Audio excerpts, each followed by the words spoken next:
This video is going to discuss critical points and how to find them algebraically and geometrically. Okay, first of all, what a critical point is it's a point on a function f, so it is a coordinate where the function's derivative is 0 or the function's derivative does not exist at that particular x value. Okay, so if you were to find the derivative of f prime, evaluate it at the x value c, whatever that may be, we either need to get 0 or it does not exist. And then just a little bit of language. So the point, again, you express it in x comma y, is the critical point of f, or critical point of f occurs at x is equal to c. Okay. Now, why is this important? Well, a critical point gives us a lot of information about the function and its graph.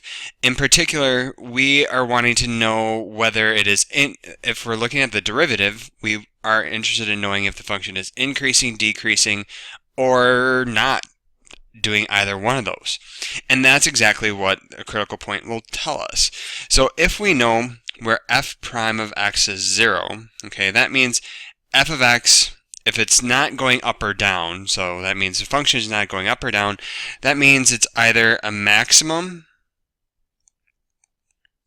a minimum, or it could be what we are going to come to call a saddle point. A saddle point is just where it kind of stops, and then so it's either increasing on both sides of it. So think of the cubic graph, x to the third, or it's going down on both sides of the point, but it's just kind of stopping there before continuing in the direction that it was going. Okay, so if it's not a maximum, minimum, or saddle point, we know, okay, well, if f prime of x, is positive, that means f of x is increasing. And then if f prime of x is negative, that means f of x is decreasing. We kind of saw some of this before when we were first studying derivatives. Okay, so that's going to be a little helpful. Now, again, we want to be able to identify these places on a graph.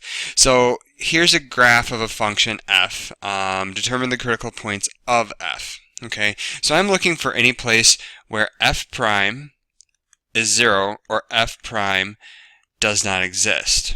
Okay, if f prime is 0, that means I should see, again, a max, a min, or a saddle point.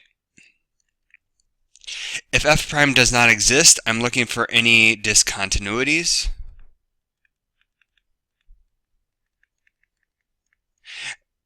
I'm looking for any cusps or sharp corners.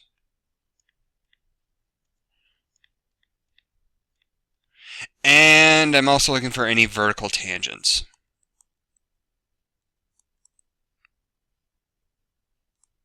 Okay, that's also assuming that we're inside the domain. If we may also need to look for asymptotes and that sort of thing too.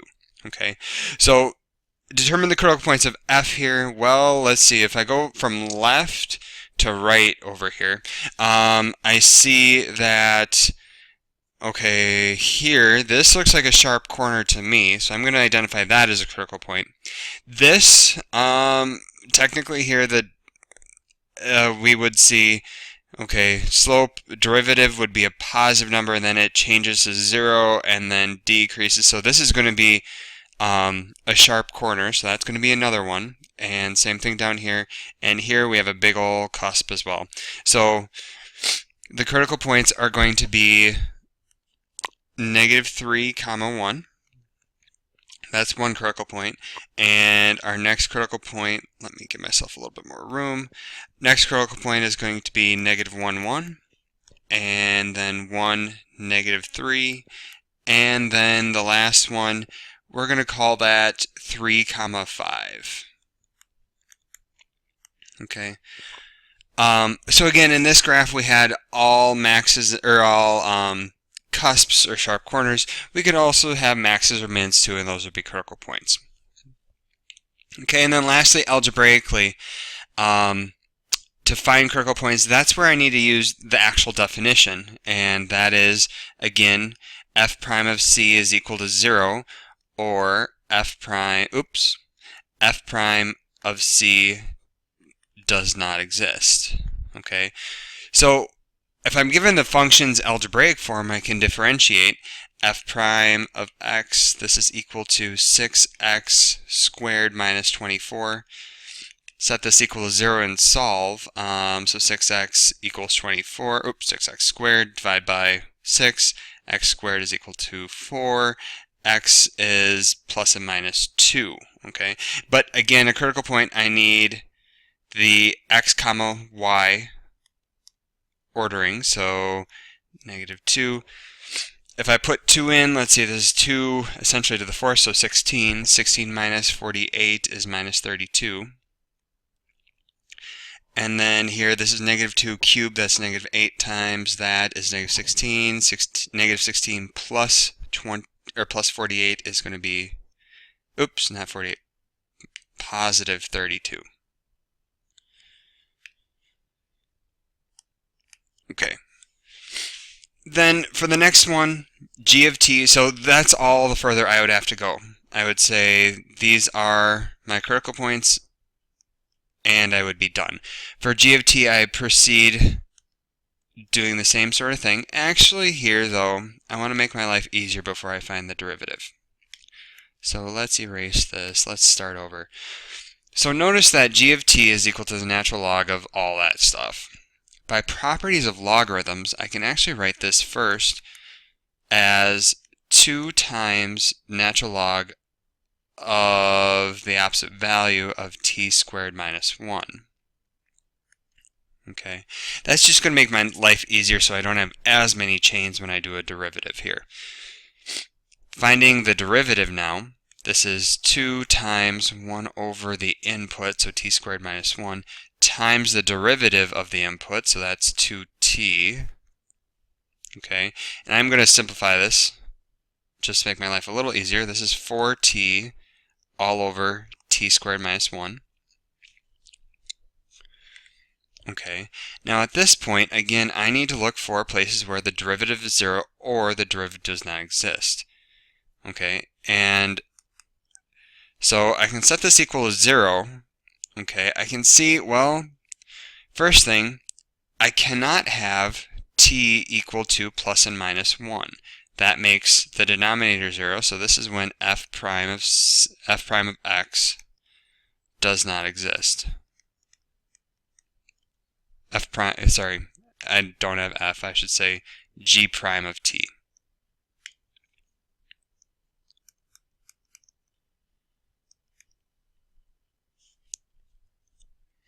Okay, now I can, so I have those two t values. Eventually I'm going to find the g of t value, but I also want to finish solving this. If I solve for 0, or solve this for t when that whole thing is equal to 0, I'm going to get, let's see, changing colors, 4t is equal to 0, so that means t is equal to 0.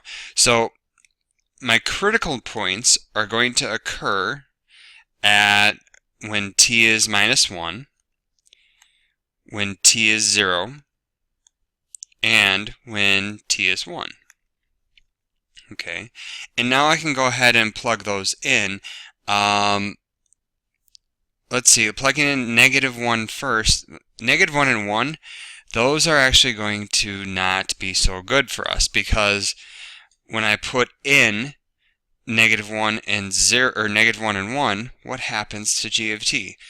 Okay, put in 1 or -1, square it, subtract from 1, that's natural log of 0. This is undefined. Natural log of 0 is undefined at both of these. Okay, so these are actually going to be vertical tangents, or vertical asymptotes, vertical asymptotes.